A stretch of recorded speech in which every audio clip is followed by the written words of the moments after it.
dan salam sejahtera penonton Didik TV KPM. Anda sedang menonton Sembang Aktif bersama saya Nisa K. Istimewa untuk episod kali ini, Nisa berada di Ibu Pejabat Jabatan Bomba dan Penyelamat Malaysia untuk satu episod yang sangat-sangat menarik di mana kita akan membincangkan tentang keselamatan aktiviti air. Rakyat Malaysia suka kan aktiviti-aktiviti air dan sebagainya, jadi kita nak bincangkan dengan lebih lanjut berkaitan keselamatan aktiviti air. Dan untuk membincangkan topik kita pada hari ini, jom kita persilakan tetamu kita pada hari ini yang setia Timbalan Pesuruhjaya Bomba, Datuk Teknologis Ahmad Izram bin Osman yang merupakan pengarah bahagian operasi kebombaan dan penyelamat. Selamat datang Datuk. Terima kasih. Terima kasih sudi bersama-sama dengan kami di Sembang Aktif, di mana hari ini Datuk kita tahu rakyat Malaysia ni ramai yang sukakan aktiviti air, namun keselamatan itu perlu dititik beratkan. Dan kita tahu secara umumnya ya Datuk, apabila menyebut tentang Jabatan Bomba dan Penyelamat Malaysia atau JBPM merupakan agensi yang bertanggungjawab dalam memadamkan kebakaran dan juga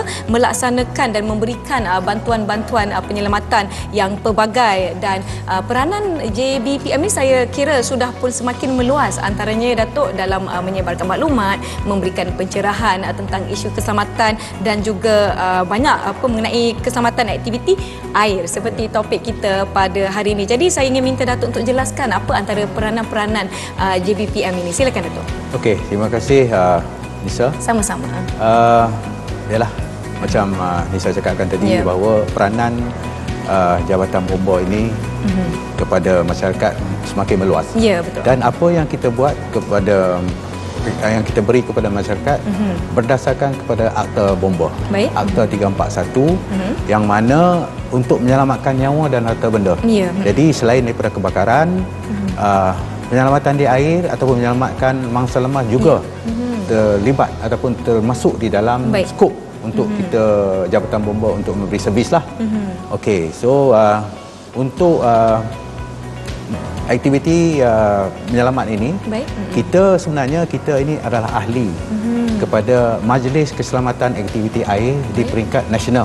Wow. Yang mana Bomba merupakan salah satu menjadi ahli di dalam majlis ini. Baik. Yang mana dalam majlis ini yang dipengerusikan oleh Yang Berhormat Menteri KPKT, Kementerian Pembangunan Kerajaan Tempatan, memang aktif dalam hal-hal yang berkaitan dengan penyelamatan di air inilah. So selain daripada itu, majlis ini terdiri daripada pelbagai lapisan masyarakat, termasuk juga pihak swasta, NGO dan juga pihak profesional yang turut terlibat dalam majlis inilah. Baik. Okey. Baik, apa antara objektif penubuhan MKAA atau Majlis Keselamatan Aktiviti Air ini? So ini melibatkan majlis. So kita lebih kepada kempen, memberi kesedaran sebelum berlakunya sesuatu insiden kelemasan dan sebagainya. So objektif utamanya lah untuk meningkatkan kesedaran masyarakat tentang insiden kejadian lemas ini. Baik. Okey. Dan selain daripada itu, selain daripada memberi kesedaran, kita juga memberi latihan kepada masyarakat, termasuk masyarakat di komuniti dan juga masyarakat di sekolah dan sebagainya. So kita mendidik dari segi pencegahan kelemasan ini di peringkat awal. Sebelum orang cakap meletup buluh biarlah dari rebung. Jadi kami mengambil kesempatan itu untuk memberi latihan yang basic life safety kepada masyarakat lah. Masyarakat, baiklah. Datuk, kita tahu rakyat Malaysia ni suka aktiviti-aktiviti air dan banyak tempat-tempat lokasi yang menarik untuk mereka lakukan aktiviti air, namun masih ramai orang yang suka meneroka sendiri lokasi-lokasi yang mungkin tidak diketahui ramai dan sebagainya.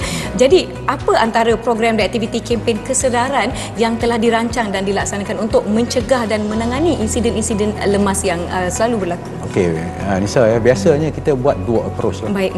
Yang pertamanya melalui prevention. Kalau melalui prevention ini kita memberi maklumat. Baik. Kita memberi maklumat dari segi brosur, risalah dan juga ada kita membuat bersiaran juga kepada melalui media massa, especially yang melibatkan Bomba Channel. Baik. Kita memberi maklumat kepada masyarakat tentang bahayanya berlaku kelemasan ini di tempat-tempat yang dikira berisiko. Dan selain daripada itu, ianya dari segi kelengkapan. Sebenarnya kita memberi ataupun menempatkan kita punya peralatan asas selamat, iaitu kita panggil LISA, iaitu Life Saving Appliances, yang mana di dalam LISA itu kita menempatkan tali, pelampung dan sebagainya, yang kita anggapkan ianya memberi bantuan awal untuk kerja-kerja penyelamatan yang berlaku. Okey, itulah sikit-sikit. Baiklah, adakah Jabatan Bomba dan Penyelamat telah menyediakan modul-modul yang boleh dirujuk oleh orang awam bagi meningkatkan lagi kesedaran berkaitan dengan keselamatan aktiviti air ni, Datuk? Ya, Lisa, memang kita menyediakan modul-modul, dia lebih kurang dalam 5 modul kita telah rangkakan, yang mana ini adalah untuk di peringkat sekolah-sekolah dan juga di peringkat komuniti. Okey, so kita juga berkolaborasi dengan Life Saving Society yang lain untuk menyampaikan ataupun menyebarluaskan maklumat-maklumat tentang keselamatan di air ini.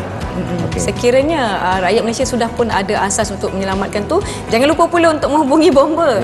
Mungkin ada sesetengah situasi yang perlukan khidmat mereka yang lebih profesional. Namun pun begitu, ada disebutkan tadi tentang modul-modul berkaitan dengan kefahaman dan kesedaran awam berkaitan keselamatan aktiviti air. Boleh Datuk namakan 5 modul-modul tersebut? Okey, antara modulnya ialah jom belajar berenang. Ini very basic, dan kaedah dan teknik penyelamatan, modul yang kedua. Tip-tip keselamatan aktiviti di air. Dan juga simbol, juga papan tanda, dan juga khusus modul yang paling basic adalah CPR. CPR. Bila berlaku kelemasan. Mungkin di situ murid-murid ataupun semua yang menonton di Didik TV ini boleh menyediakan pengetahuan asas berkaitan dengan bantuan awal penyelamatan sekiranya berlaku insiden yang tidak diingini. Baiklah Datuk, jadi sebenarnya saya nak tahu secara peribadinya harapan Datuk berhubung dengan usaha-usaha Jabatan Bomba dan Penyelamat Malaysia yang telah dilaksanakan dan mungkin yang dirancang berkaitan dengan keselamatan aktiviti air ini. Okey, perancangannya memang panjang. Kita membuat jangka masa pendek dan juga jangka masa panjang. So dalam jangka masa pendeknya kita memberi latihan kepada komuniti. Kan berkolaborasi dengan life safety agensi yang lain yang kita berkolaborasi, dan kita punya penyelamat ini ataupun yang memberi latihan ini mempunyai sijil-sijil yang khas untuk memberi latihan. Dan kepada yang pihak yang lain, so maksud saya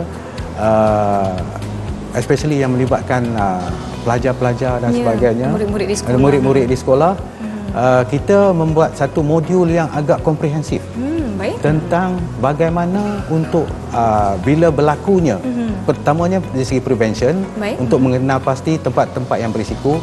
Jika berisiko, kita apa tindakan yang sepatutnya dibuat, dan dengan teknik ataupun latihan yang kita telah ajar, dan mengguna pakai appliances yang paling basic untuk melakukan penyelamatan. Baik.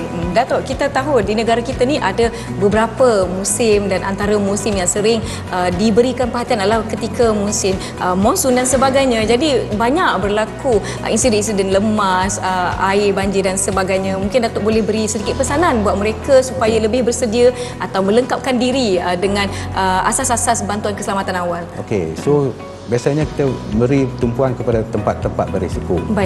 Okey, biasanya ada musim. Musim ni biasanya kita tengok yang menjadi selalunya berlaku insiden ni adalah semasa cuti sekolah. Musim perayaan. Dan juga monsun timur laut. Itulah biasanya yang berlaku kelemasan yang agak tinggi. Jadi kita memberi tunjuk ajar lah, macam saya cakap tadi. Kita memberi tunjuk ajar untuk first kali mengenal pasti tempat-tempat berisiko ini. Dan kita biasanya kita akan menyediakan LISA ini untuk memberi makluman kepada balai yang terdekat untuk respon jika berlaku sebarang kelemasan yang berlaku. Baiklah Datuk, kita akan berehat seketika, dan murid-murid dan juga penonton Didik TV KPM jangan ke mana-mana, kembali selepas ini di Sembang Aktif Didik TV KPM.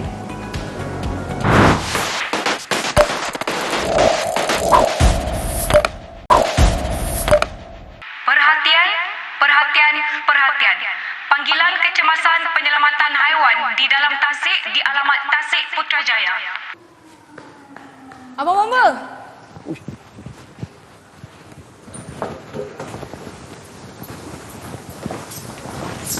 Ada kecemasan dekat Tasik Putrajaya. Ada kucing jatuh. Jom kita selamatkan. Jom. Nasib baik kita berjaya Ui, selamatkan selamat. kucing tadi dekat Tasik Putrajaya. Sempat dia hidup lagi tu. Dia Ya, tengok kucing tu. baiklah anda Alhamdulillah sedang je. menonton Sembang Aktif di Didik TV KPM bersama saya Nisa K dan kini saya bersama-sama dengan penolong penguasa Bom Bencik Syazwan bin Zakaria Ya, yang mana kita akan bercakap dengan lebih lanjut tentang keselamatan aktiviti di air. Berkaitanlah dengan aktiviti kita tadi di mana kita menyelamatkan di kawasan air. Baiklah, mungkin Cik Syazwan boleh kongsikan kepada penonton Sembang Aktif apa antara tentang keselamatan di kawasan yang ada air, contoh di Okey. sungai ke tasik dan sebagainya. Okey, terima kasih Nisa. Sama-sama. Okey, untuk keselamatan dia ini kalau kita sedia maklum lah lokasi-lokasi yang selalu dihadiri adalah Ya. macam kolam renang, Betul. taman tema, sungai, pantai. Ya. So situ adalah lokasi-lokasi yang menarik lah untuk family bersama anak-anak dia untuk hadir lah maksudnya. Ya. Dan apa antara perkara yang mereka sentiasa orang kata terlepas pandang ketika berada di kawasan berkaitan dengan air? Oh, kebiasaannya yang saya perasan untuk terlepas pandang ni adalah dari segi keselamatan lah. Ya. So dari keselamatan daripada segi persekitaran tu juga kurang perhatian lah. Baik. So kadang-kadang bila diorang sampai tu terus nak pergi ke air kan. So ya. kurang dia punya Tak peka lah. tak peka dia kurang untuk tengok persekitaran tu. Betul lah. Contoh yang Cik Syazwan, kalau saya pergi pantai kan saya nampak bendera. Ada merah, ada kuning. Mungkin itu pun menyebabkan orang kata bila kurangnya pengetahuan tentang maksud-maksud bendera ini telah terjadinya Betul. kelalaian dia. Betul. Kadang benda-benda macam ni dia orang terlepas pandang. Ya, So baik. bila ada naik bendera tu mana kata ada cuaca yang Tidak tidak baik. baik lah yang akan datang ke kawasan tu. Baiklah Cik Syazwan, Yep. pada pendapat Cik Syazwan kan, pada umur berapakah yang seharusnya kita mula mengajar anak-anak ini berenang ataupun ilmu-ilmu berkaitan keselamatan di air?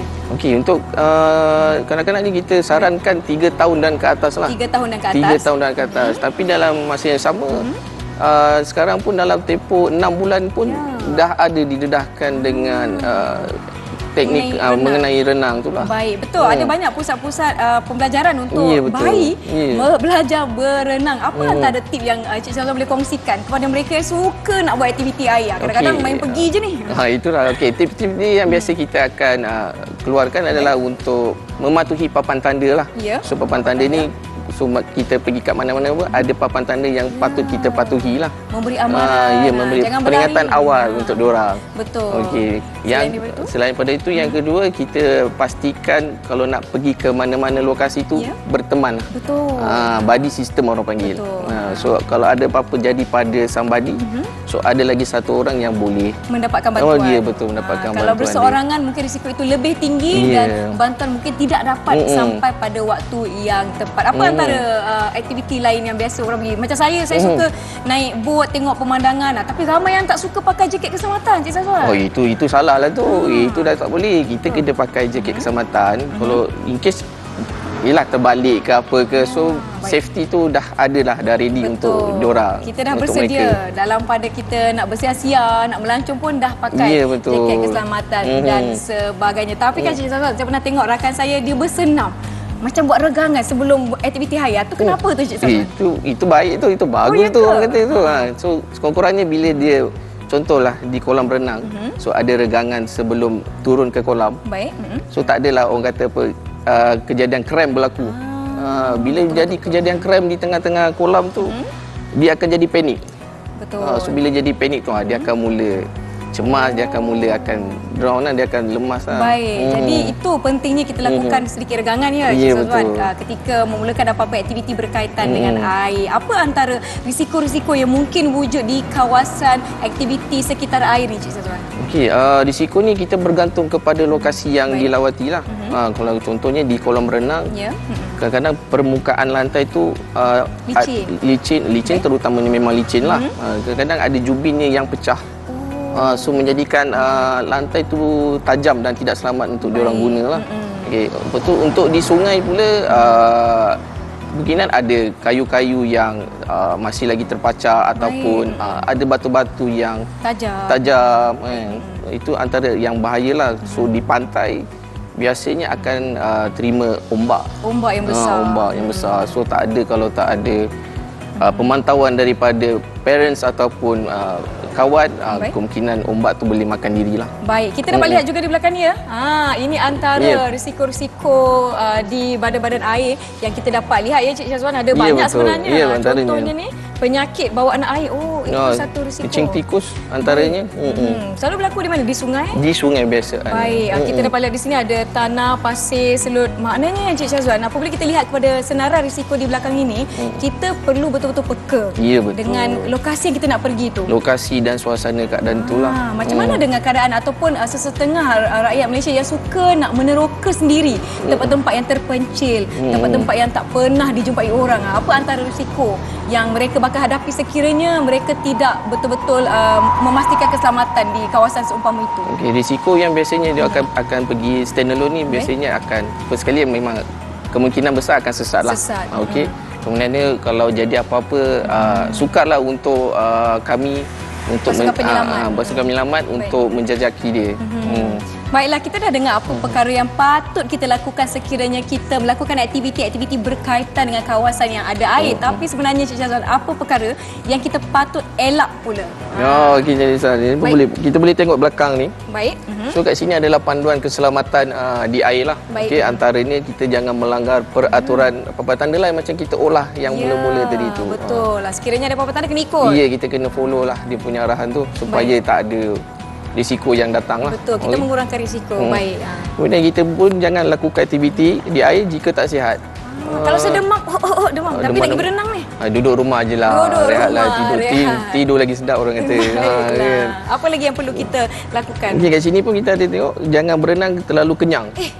Kenapa? Saya nak mandi pantai, saya makan nasi lemak dulu. Jangan. Nanti nasi lemak tu terkeluar balik.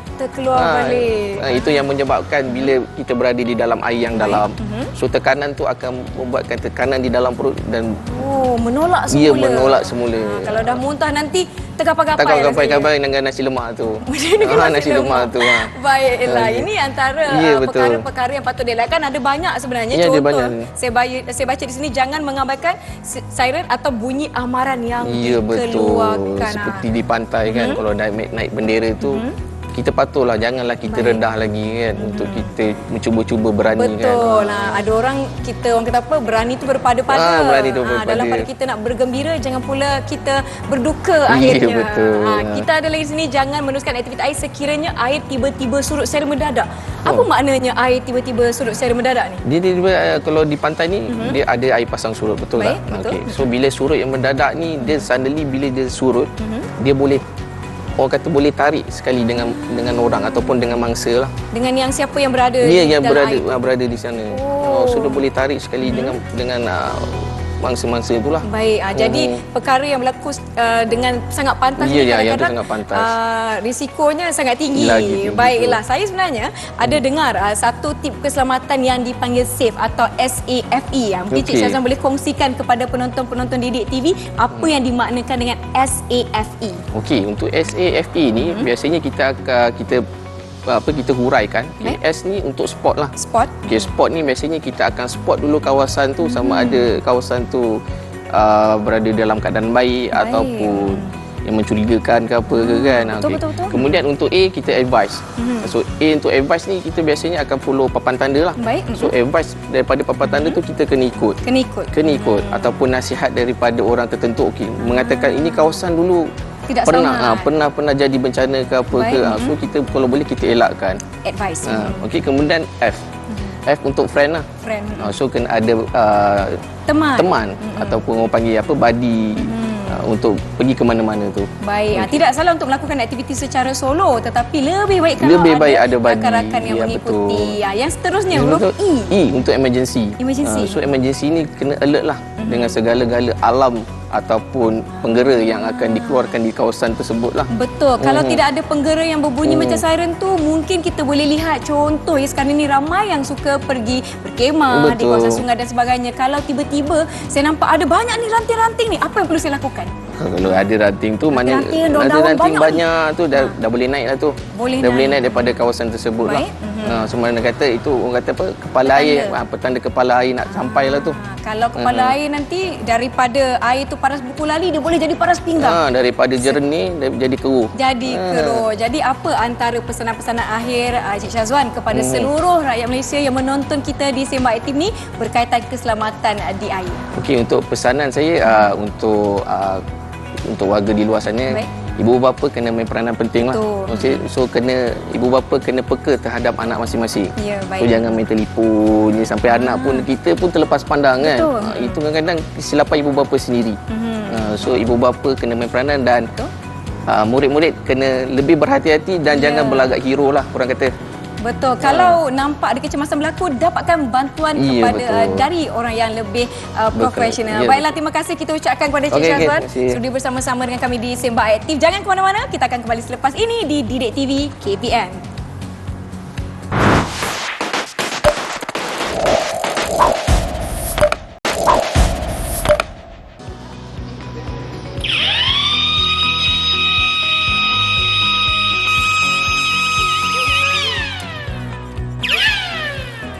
Puan, terkejut saya. Bunyi apa tu ni? Apa ni? Kenapa nama dia Lisa? Okey, Nisa. Kalau Nisa nak tahu, ini adalah Lisa. Baik. Bukan Nisa, Lisa. Lisa.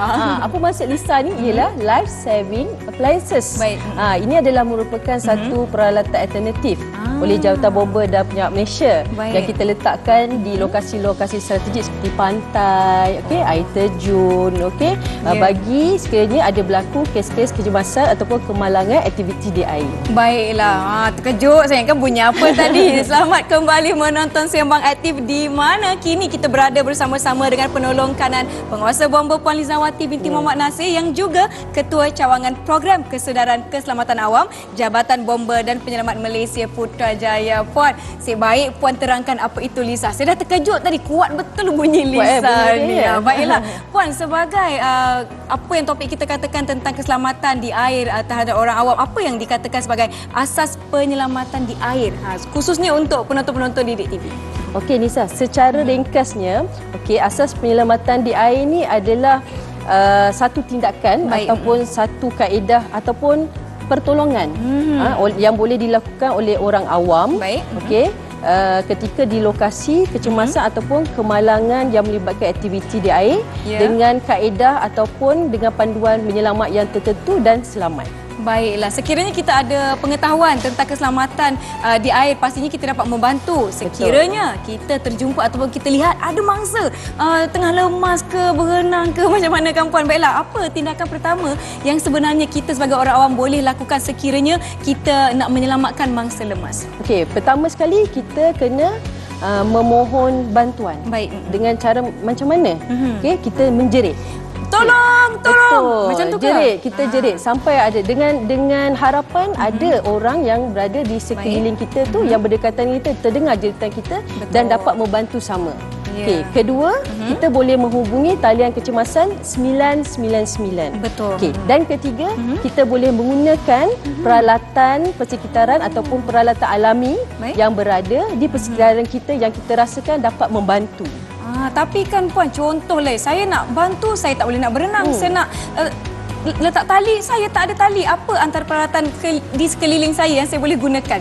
Okey Nisa, sebenarnya ada dua teknik penyelamatan lah. Betul. Kita panggil dua teknik ni. Pertama adalah teknik jangkauan. Baik. Dan kedua adalah teknik balingan. Baik. Teknik jangkauan tu kalau boleh saya terangkan adalah dengan menggunakan peralatan sekitar yang ada. Baik. Seperti dahan pokok, paip getah paip kan kita boleh gunakan ataupun peralatan-peralatan yang ada di sekitar yang kita rasakan boleh dan sesuai dapat membantu mangsa lemas. Manakala yang teknik penyelamatan secara balingan tu kita boleh gunakan bola, botol, kotak polistiren, pelampung ataupun peralatan yang kita fikirkan sesuai dapat membantu mangsa lemas. Puan ada sebutkan tentang botol. Macam ni ke Puan? Betul. Apa yang kita boleh gunakan sekiranya botol ni ada dengan saya dan saya berada dalam air? Tolong. Kita macam saya cakap tadi, kita boleh campakkan. Ini adalah teknik balingan. Kita baling kepada mangsa tu untuk dia dicapai dan dia akan akan terapung sebab botol akan terapung di dalam air.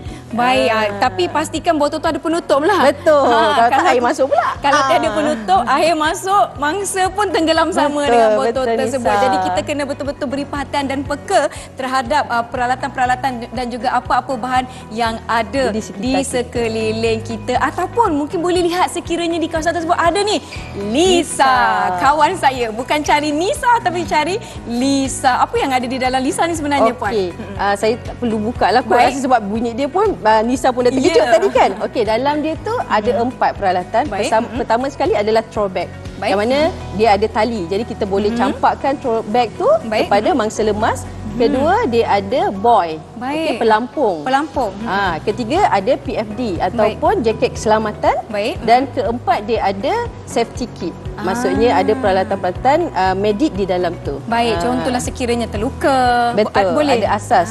Ada yang asasnya, itu satu perkara yang sangat penting. Tapi saya sering kali melihat sekiranya ada mangsa lemas, saya pergi ke pantai atau ke sungai atau mana-mana kawasan, saya rasa sangat-sangat penting dan sangat-sangat membantu sekiranya kita ada pengetahuan tentang CPR. Jom kita tunjukkan tentang bantuan CPR.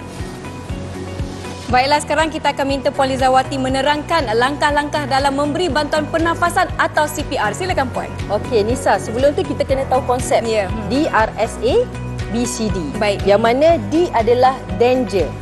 Okey, bermaksud kemerbahayaan. Kita kena tahu di sekeliling kita ni ada ke tidak kemerbahayaan yang ada yang mampu menggugat ataupun keselamatan mangsa ataupun penyelamat itu sendiri. Kita kena pastikan ataupun jauhkan objek-objek objek-objek tajam, tumpahan darah daripada kawasan yang kita nak buat bantuan pernafasan. Okey. Kedua adalah respon. Okey, tindak balas.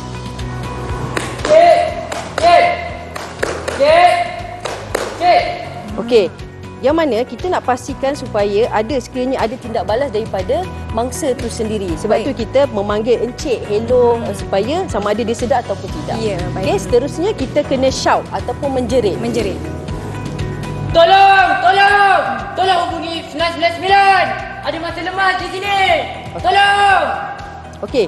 Sebab apa kita kena menjerit? Supaya macam saya pernah terangkan sebelum ni, jeritan itu kemungkinan berupaya untuk orang ramai ataupun orang-orang yang berada di sekitar tu dengar dan sama-sama dapat membantu.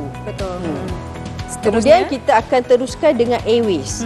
Okey, yang mana kita menggunakan konsep head tin chin lift. Apa yang dilakukan oleh penyelamat kita sekarang ni, ya, Puan? Okey, ini adalah teknik head tin chin lift. Kita menekan dahi dengan tangan dan di sebelah tangan lagi kita mendongakkan dagunya. Dan kita pastikan tiada benda asing yang mungkin yang menyebabkan saluran pernafasan kita tersumbat. Kita periksa sekiranya ada benda asing di dalam saluran pernafasan lah, di dalam mulut kita. Okey, dan seterusnya adalah breathing. Okey, pernafasan. Apa yang kita boleh buat adalah dengan konsep look, listen and feel. Look, listen and feel. Betul. Okey. Look, kita tengok dada dia. Adakah dia berombak ke? Kan? Masih bernafas. Kita rasa, kita dengar pernafasannya kan di hidung dan kita rasa sekiranya ada haba di pipi kita. Itu yang dikatakan look, listen and feel. Okey. Kemudian adalah circulation. Circulation yang kita start buat teknik bantuan pernafasan ni ataupun CPR. Nisa. Kita akan lihat ya penyelamat kita dalam proses nak melakukan. Bagaimana dengan kedudukan tangan tu, Puan, ya? Okey, kita akan genggam tangan kita dua. Nisa buat macam ni. Okey, betul-betul di kita punya sternum ni. Tulang sternum kita. Okey, dan kita akan melakukan tekanan sebanyak 30 kali. 30 kali. Okey. Baik.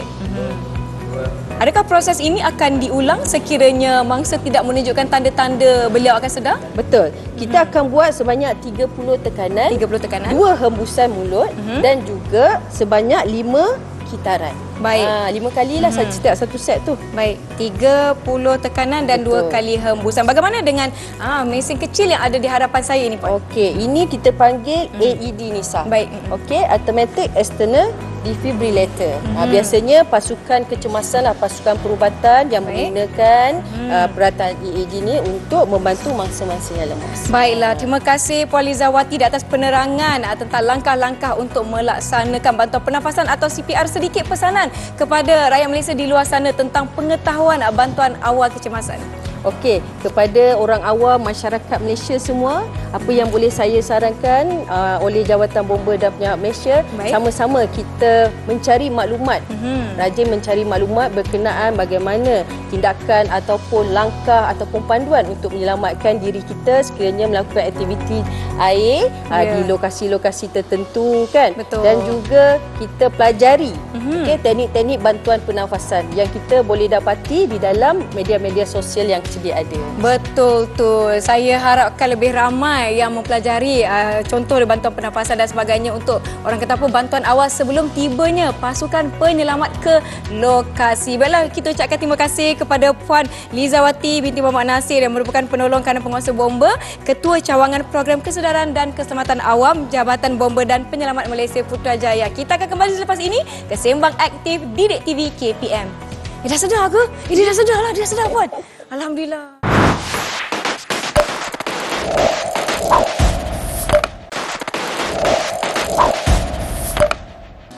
Kembali menonton Sembang Aktif di Didik TV KPM, masih membicarakan tentang keselamatan aktiviti air, dan untuk segmen kali ini kita akan memfokuskan kepada papan-papan tanda dan juga simbol-simbol keselamatan. Selamat datang kita ucapkan kepada penolong penguasa bomba Muhammad Nuim Izzuddin bin Muhammad Hanafiah. Tuan, seperti yang kita tahu ya Tuan ya, secara umumnya kita banyak didedahkan dengan kes-kes kematian, kemalangan ketika melakukan aktiviti-aktiviti di air. Jadi pada pendapat Tuan sendiri, apakah antara tindakan yang telah diambil oleh Jabatan Bomba dan Penyelamat Malaysia bagi menyedarkan lagi masyarakat Malaysia ini tentang kemerbahayaan ataupun risiko-risiko aktiviti-aktiviti yang berkaitan dengan air? Silakan Tuan.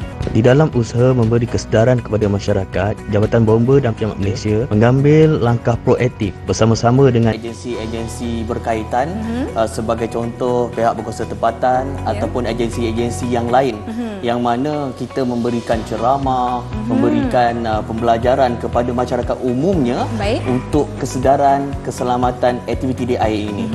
Contoh-contoh seperti kita dapat lihat ya, antara usaha yang saya dapat lihat papan tanda. Ya, betul. Peringatan kepada kita orang ramai sekiranya pergi ke lokasi-lokasi seperti air terjun. Betul. Saya dapat lihat di kolam renang, sungai, pantai dan sebagainya. Menyebut tentang papan-papan tanda ya Tuan. Boleh Tuan terangkan antara ciri-ciri papan tanda yang dipasang oleh JBPM? Okey, papan tanda yang dipasang oleh jabatan ini adalah memberikan maklumat dan juga amaran dan juga larangan. Sebagai contoh, apa yang kena ada di dalam papan tanda itu adalah maklumat, kawasan, nombor panggilan kecemasan 999, amaran, larangan dan juga peta lokasi tempat badan air tersebut. Baik, ada beberapa jenis papan tanda ke Tuan? Boleh Tuan jelaskan? Baik, papan tanda ni selalunya kita ada dua papan tanda. Yang pertama dalam bentuk primer. Yang kedua adalah sekunder. Primer ni berorientasikan keselamatan pengurusan papan tanda ini di tempat-tempat utama pintu masuk pada badan air. Yang mana mereka memberi maklumat yang umum kepada masyarakat keadaan semasa pada badan air itu. Manakala maklumat yang sekunder pula adalah maklumat yang lebih terperinci berkaitan dengan risiko dan bahaya di kawasan tersebut.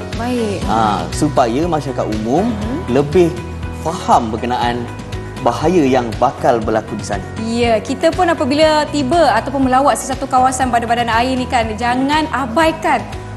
Papan tanda dah ada, dah disediakan, dah diberi amaran, jangan abaikan, baca dengan teliti. Semasa saya melihat papan tanda tadi ya, Tuan, saya dapati ada pelbagai simbol-simbol yang dilengkapkan pada papan tanda tersebut. Jadi boleh Tuan huraikan apa maksud simbol-simbol yang ada pada papan tanda ini? Okey, baik.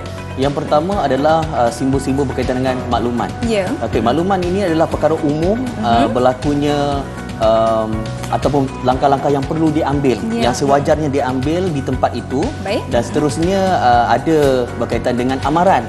Selalunya amaran ini akan berbentuk segitiga berwarna kuning. Itu tanda amaran. Okey, di situ sebagai contoh kita tahu air pasang, keadaan ombak besar, itu sebagai contoh. Dan yang seterusnya adalah larangan. Kalau larangan ni seperti mana yang Nisa sedia maklum, akan ada tanda merah berpalang. Ya, betul. Itu adalah tanda-tanda larangan. Maknanya jangan, tak boleh. Jangan itu dibuat. maksudnya. Dan seterusnya adalah papan tanda yang umum, yang selalunya berwarna hijau dan bergambar berwarna putih. Yang ini adalah untuk memberikan maklumat asal berkenaan tata cara menyelamatkan diri, bagi tujuan pemakluman kepada masyarakat umum. Sekiranya berlaku kecemasan, tindakan yang sewajarnya dapat diambil dengan betul dan cepat. Betul tu. Sebab itu yang Nisa sebutkan tadi, apabila kita nampak papan-papan tanda ini, jangan kita abaikan, dan kalau boleh kita pun sebagai rakyat Malaysia kita kena peka apa maksud setiap simbol. Kebanyakannya berlaku apabila terjadinya kelalaian ya tuan ya kan, tidak memahami apa simbol ni, mengabaikan je lah. Dah jadi orang kata apa, satu risiko apabila kita berada di badan air. Selain daripada papan-papan tanda yang disediakan, adakah tanda-tanda ataupun lain-lain amaran yang perlu diambil perhatian oleh mereka yang pergi ke bahagian-bahagian ataupun kawasan yang berair? Baik, ada. Ya, jawapannya ya. Kerana kita ada juga bendera. Kalau masyarakat umum kita ni kena lebih alert tentang bendera. Yang pertama, bendera berwarna hijau. Bila berwarna hijau ni maksudnya boleh. Selamat. Maknanya keadaan itu selamat. Apabila bendera itu berwarna merah, maksudnya keadaan itu dalam keadaan berjaga-jaga ataupun bahaya. Bila bendera itu berwarna putih ataupun merah, bermaksud itu adalah bendera kawasan kecemasan. Dan seterusnya adalah bendera merah berganda yang menunjukkan bahawa kawasan itu adalah kawasan yang juga berbahaya. Seterusnya adalah bendera berwarna kuning. Kalau kuning ni bermaksud amaran umum. Maknanya berjaga-jaga juga. Seterusnya bendera kuning merah. Dia ada banyak color. Kuning merah adalah menandakan bahawa petugas keselamatan sedang bertugas di sana. Juga yang seterusnya adalah bendera kuning dengan bulatan hitam. Maksudnya tiada papan luncur dibenarkan di kawasan itu. Dan yang seterusnya adalah bendera hitam putih yang menunjukkan zon kraft air. Maknanya aktiviti air sedang dijalankan di sana. Tetapi lebih kepada kraft yang tidak bermotor. Ingatkan bendera hitam putih dah faham. Saya ingat saya dah sampai kampung halaman saya, tapi ada maknanya sekiranya kita melihat bendera yang berwarna hitam dan putih di kawasan-kawasan air, contohnya di pantai. Bagaimana kalau di pantai itu tidak mempunyai sebarang bendera? Bagaimana kita nak mengetahui situasi tersebut baik atau tidak untuk kita melakukan sesuatu aktiviti? Pada masa sekarang ini memang jabatan ini bersama dengan agensi-agensi telah bergerak secara serentak untuk mengadakan tanda-tanda keselamatan ini di pantai. Jadi kalau dulu memang tiada, dan sekarang ini kita telah pun memasangnya, yang mana pada tempat-tempat ini kita pergi kepada kawasan hotspot ataupun kawasan-kawasan yang telah dikategorikan sebagai zon bahaya kepada masyarakat umum, terutamanya musim tengkujuh, musim hujan ataupun apa-apa sahaja musim yang melibatkan pengumpulan orang ramai di kawasan tersebut. Tujuannya adalah untuk memberikan langkah ataupun amaran awal kepada masyarakat supaya lebih peka, lebih mengambil langkah yang berjaga-jaga dalam melaksanakan aktiviti. Dan suka juga saya ingatkan kat sini, apabila beriadah bersama keluarga tu haruslah jangan kita lupa untuk melihat pergerakan anak-anak kita semasa di badan-badan air tersebut. Kerana boleh mengundangkan bahaya lah. Saya faham apabila kita bercuti ya tuan ya, kita teruja untuk berkongsi momen-momen, untuk merakam dan juga memuat naik segala momen-momen kita, sehingga kan kadang-kadang kita terlupa, terleka, tiba-tiba mana anak saya tadi tuan? Itu satu risiko yang sangat-sangat besar. Sekiranya berlaku di kawasan-kawasan yang air dan sebagainya. Satu lagi yang saya sentiasa orang kata apa, ingatkan diri saya dan juga diharapkan semua di rumah, tanggungjawab kita untuk mengetahui dan mempelajari, mengambil tahu tentang apa maksud-maksud simbol-simbol papan tanda dan juga maksud bendera-bendera itu tadi. Jangan ingat pergi pantai, wah cantiknya berwarna-warni. Baiklah, terima kasih tuan di atas perkongsian berkaitan keselamatan, risiko-risiko dan apa perkara yang perlu kita titik beratkan ketika berada di badan-badan air. Terima kasih sekali lagi penolong penguasa bomba Muhammad Nuim Izzuddin bin Muhammad Hanafiah di atas perkongsian. Semoga kita semua mendapatkan manfaat darinya. Semoga kita bertemu lagi. Simak Aktif pun telah tiba di penghujung rancangan. Saya Nisa Ki. Assalamualaikum. Jumpa lagi. Assalamualaikum dan salam sejahtera. Adik-adik pernah dengar tak peribahasa mengatakan sesal dahulu pendapatan, Sesaat kemudian tiada berguna. Maksudnya sebelum melakukan sesuatu perkara, hendaklah difikirkan dahulu baik dan buruk agar tidak berlakunya penyesalan di hari kelak. Fikirkan masak-masak sebelum berbuat sesuatu supaya tidak menyesal. Dan kepada semua warga sekolah yang disayangi, terutamanya murid-murid sekalian, patuhilah arahan pihak berkuasa berhubung keselamatan di air. Sayangilah nyawa anda dan keluarga anda. Pastikan sebelum melakukan aktiviti air, murid-murid perlu mengenal pasti risiko-risiko yang boleh berlaku di sekitar kawasan badan-badan air. Dengar dan fahamilah setiap pesanan yang disampaikan oleh pegawai-pegawai bomba ini dalam meningkatkan tahap kesedaran berhubung keselamatan di air. Ayuh, sama-sama kita saling ingat mengingati agar insiden lemas atau kemalangan sewaktu menjalankan aktiviti di air ini dapat dikurangkan. Sayangilah nyawa anda.